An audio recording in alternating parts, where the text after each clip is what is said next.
right? So those social engineering attacks are the leading cause of data breaches. So, well, how do I start a social engineering attack? First, I need to know where you work. I can find that on LinkedIn. That's public. Okay, fine.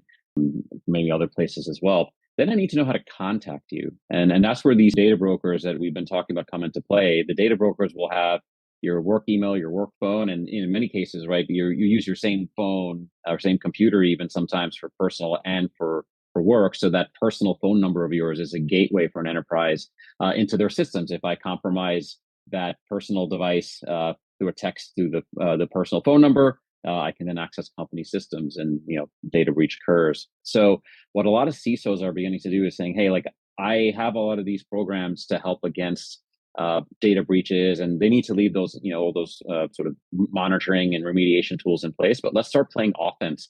Let's make it not so easy as a Google search for these threat actors to start the social engineering attacks. So we'll work with companies and really do a risk assessment to say, okay, which employees, if their credentials were compromised, would be the biggest risk for the company, right? So, like for a tech company, it's engineers who have access to source code, as an example.